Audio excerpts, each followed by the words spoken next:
அஸ்ஸலாமு அலைக்கும் வரஹ்மத்துல்லாஹி வரகாத்து. சிம்பிளாக ஒரு அரை மணி நேரத்தில் கேக்க வைக்கிறது எப்படின்னு பார்ப்போம். ஒரு பாத்திரத்தில் 3 முட்டையை ஊற்றி நுரப்பொங்க அடிச்சுக்கிறேன்னு.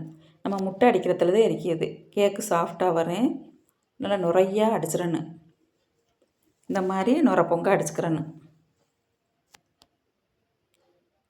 இப்போ ஒரு கப்பில் சீனி போட்டுக்கிறேன்னு. சீனியை பவுட்ரு பண்ணிக்கிறேன்னு. 200 பட்ரு இதையும் அடிச்சுட்டு 1 ஸ்பூன் வெண்ணிலா எசன்ஸு, 1 ஸ்பூன் பேக்கிங் பவுட்ரு. நம்ம இப்போ சீனி அளந்தோம்ல அதே கப்புலையே 1 கப்பு மைதா போட்டுக்கிறேன்னு.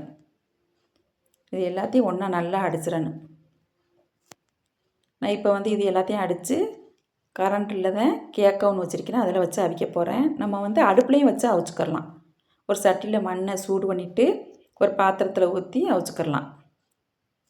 இதே மாதிரியே நல்லா சூப்பராக வந்துடுறேன். இப்போ எல்லாத்தையும் ஒன்றா நல்லா அடிச்சுட்டு நம்ம கேக் அவிக்கிற தட்டில் கொஞ்சமாக நெய் தடவி அந்த மாவை ஊற்றி கேக்கை உள்ளே வச்சு நம்ம வேக வச்சுக்கிறணும். இந்த கேக் அவிக்கிறதுக்கு ஒரு அரை மணி நேரம் தான் ஆகும். சீக்கிரம் அவிஞ்சிரும். நம்ம இதை அடித்து முட்டையை அடித்து எல்லாத்தையும் அடித்து அடுப்பில் ஊற்றி வைக்கிறதுக்கு ஒரு அரை மணி நேரம் தான்.